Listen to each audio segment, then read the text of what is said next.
کیا پیغمبر اسلام صلی اللہ علیہ وآلہ وسلم غیب کی تمام باتوں کو جانتے ہیں اور غافل لوگوں کو ڈرانا زیادہ ضروری ہے یا امید دلانا؟ آئیے ان سوالوں کے جوابات ڈھونڈتے ہیں سورہ احقاف کی آیتوں۔ اعوذ باللہ من الشیطان الرجیم، بسم اللہ الرحمن الرحیم۔ محترم ناظرین، السلام علیکم ورحمۃ اللہ وبرکاتہ۔ سبیل قرآن کی جانب سے پیش کیے جانے والے اس تفسیری پروگرام میں آپ کا خیر مقدم کرتے ہیں۔ سورہ احقاف کی تفسیر کا یہ چوتھا ایپیسوڈ ہے، جس میں ہم 2 آیتوں یعنی آیت نمبر 9 اور آیت نمبر 10 کی تفسیر کو جانیں گے۔ تو آئیے سب سے پہلے اس سورہ کی آیت نمبر 9 کی تفسیر کو جاننے کے لیے اس کی تلاوت اور ترجمے کو غور سے سنتے ہیں۔ کتاب انزلناه الیک مبارک لیدبروا آیاته ولیتذکر اولو الالباب۔ بسم اللہ الرحمن الرحیم۔ قل ما كنت بدعا من الرسل وما أدري ما يفعل بي ولا بكم إن أتبع إلا ما يوحى إلي وما أنا إلا نذير مبين۔ اے رسول تم کہہ دو کہ میں کوئی نیا رسول تو آیا نہیں اور میں کچھ نہیں جانتا کہ آئندہ میرے ساتھ کیا کیا جائے گا اور نہ یہ کہ تمہارے ساتھ کیا کیا جائے گا۔ میں تو بس اسی کا پابند ہوں جو میرے پاس وحی آئی ہے اور میں تو بس اعلانیہ ڈرانے والا ہوں۔ بہترین تلاوت اور ترجمے کو سن لینے کے بعد اب آئیے اس آیت کے نکات کو بھی سنتے ہیں۔ کتاب انزلناه الیک مبارک لیدبروا آیاته ولیتذکر۔ بدا کا معنی ہے کوئی نئی چیز جو پہلے نہیں تھی۔ نبی کے مخالف ان کے ساتھ ایسا برتاؤ کرتے تھے کہ گویا اس سے پہلے کوئی نبی آیا ہی نہیں ہے اور یہ ایک نئی چیز ہے۔ پیغمبر اسلام صلی اللہ علیہ وآلہ وسلم غیب کی انہی باتوں کو جانتے ہیں جو اللہ نے انہیں عطا کی ہیں۔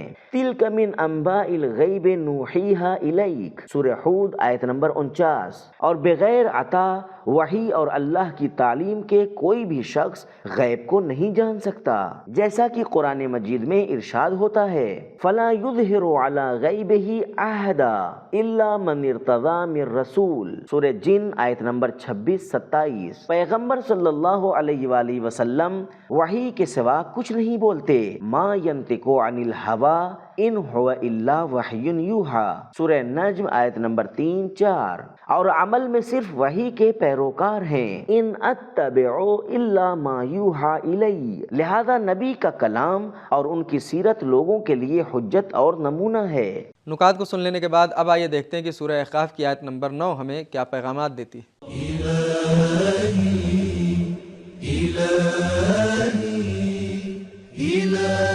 پیغام نمبر 1، پیغمبر اسلام صلی اللہ علیہ وآلہ وسلم شبہات کا جواب دینے کے ذمہ دار ہیں۔ نمبر 2، الہی پیشوا اور رہبر اپنی حقانیت کا دفاع کرنے میں بھی اللہ کے حکم کے مطابق عمل کرتے ہیں۔ نمبر 3، انبیاء کا مبعوث ہونا اور ان کی رسالت طول تاریخ میں مسلسل جاری رہا ہے۔ نمبر 4، شبہات کا جواب منطق اور تحمل سے دیا جائے۔ مخالفین کہتے تھے سحر مبین، افطرا ہو، لیکن پیغمبر صلی اللہ علیہ وآلہ وسلم فرماتے تھے کفا بہ شہیدا ما کنت بدعا من الرسل۔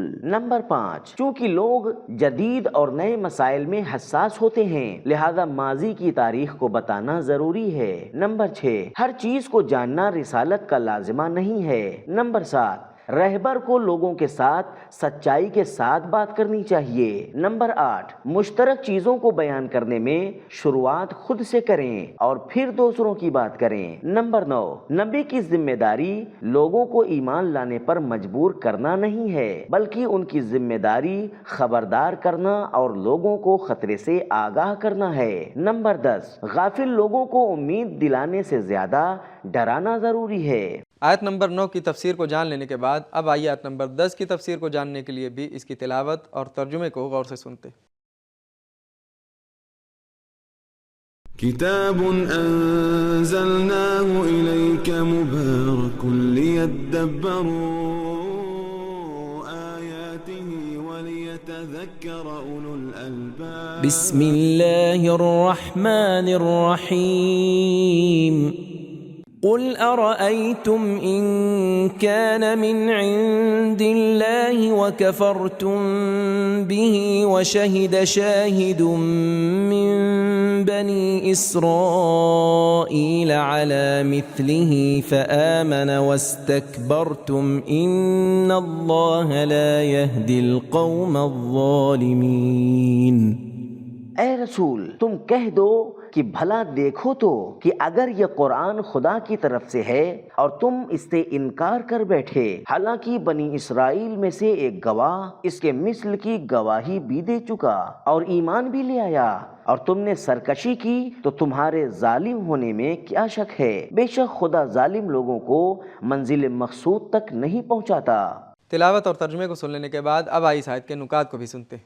كتاب أنزلناه إليك مبارك ليدبروا آياته وليتذكر نکات بہت سی جگہوں پر غرور توڑنا ضروری ہے، جیسا کہ قرآن مجید میں ایک جگہ مومنوں کو خطاب ہوتا ہے، تم میں سے اگر کوئی اپنے دین سے پلٹ جائے تو اللہ تم سے بہتر کو تمہاری جگہ قرار دے دے گا۔ یا ایھا الذین آمنوا من یرتد منکم عن دینہ فسوف یأتی اللہ بقوم یحبهم ویحبونہ، سورہ مائدہ آیت نمبر 54۔ اور ایک جگہ نبی کی ازواج کو خطاب کر کے فرمایا بہانے بازی نہ کرو، اگر نبی تم کو طلاق دے دیں تو تم سے بہتر ان کو مل جائیں گی۔ عسى ربہ ان طلقکن ان یبدلہ ازواجا خیرا منکن، سورہ تحریم آیت نمبر 5۔ اس آیت میں مکہ کے مشرکوں سے خطاب ہو رہا ہے، تم سے پہلے بنی اسرائیل نے توریت کی حقانیت کی گواہی دے چکے اور اس پر ایمان لا چکے ہیں، اگر تم کفر اختیار کرو گے اور اسے قبول نہیں کرو گے تو قرآن کو کوئی نقصان نہیں ہوگا، بلکہ تم اپنے عمل کے انجام کی فکر کرو۔ اکثر مفسروں کا کہنا ہے کہ شہد شاہدن میں شاہد سے مراد یہودیوں کا ایک مشہور عالم ہے جس کا نام عبداللہ بن سلام ہے، جس نے یہودیوں کے مجمع میں پیغمبر اسلام صلی اللہ علیہ وآلہ وسلم اور اسلام کی حقانیت کی گواہی دی۔ نکات کو سن لینے کے بعد اب آئیے سورہ احقاف کی آیت نمبر 10 کے بہترین پیغامات کو بھی سنتے ہیں۔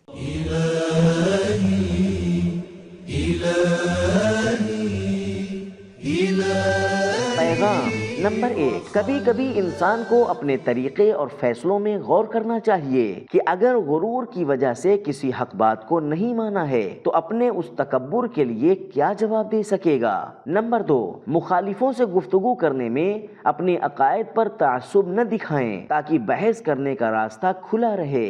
نبی کو اس بات کا یقین ہے کہ قرآن مجید اللہ کی جانب سے نازل ہوا ہے، لیکن اس کے باوجود ارشاد فرمایا ان کان من عند اللہ۔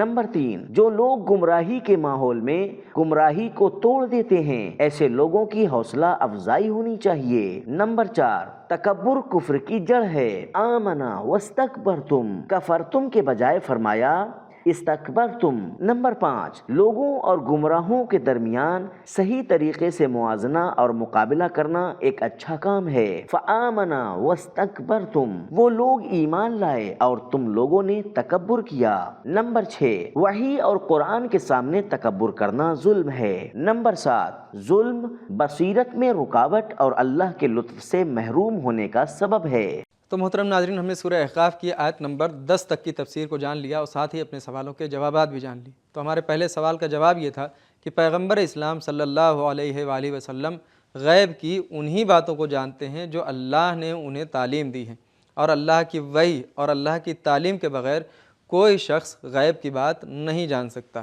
اور ہمارے دوسرے سوال کا جواب یہ تھا کہ غافل لوگوں کو امید دلانے سے زیادہ ڈرانا ضروری ہوتا ہے۔ تو یہ تھے ہمارے سوالوں کے جوابات۔ ملتے ہیں اگلے ایپیسوڈ میں، تب تک کے لیے شکریہ، خدا حافظ۔ سبیل قرآن، قرآنی سماج کی پہچان۔